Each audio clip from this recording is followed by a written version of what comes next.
उगा आता आपण ठाकरे गटाने आंबेडकरांच्या या वक्तव्यावर काय प्रतिक्रिया दिलेली आहे? संजय राऊत म्हणतात की वंचितचे 50-60 आमदार येत असतील तर विचार करू, असा टोला राऊतांनी लगावलेला आहे.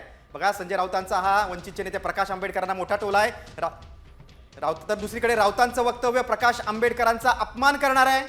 आणि आंबेडकरांचा अपमान हा दलितांचा अपमान आहे असं शिरसाटांनी म्हटलेलं आहे.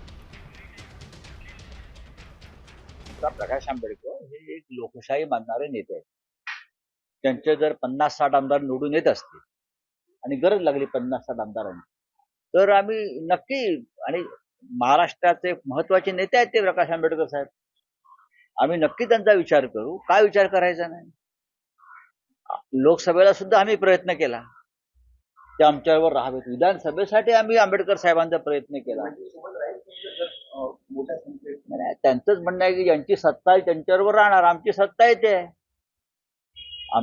येते, त्याच्यामुळे आंबेडकर साहेब आमच्याबरोबर नक्की राहतील. संजय राऊतने हे त्यांना दिलेला त्यांचा टोमणे किंवा त्यांचा केलेला हा अपमान आहे. मला वाटतं अशा प्रकारे एखाद्या नेत्याचा अपमान करणं हे गैर आहे. एकेकाळी त्यांचे पाय धरायला, पाय चेपायला हेच लोक गेले होते.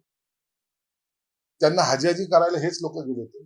आणि अशा एका बाबासाहेबांच्या नातूचा अपमान हा तमाम दलित समाजाचा अपमान आहे असं मी मानतो.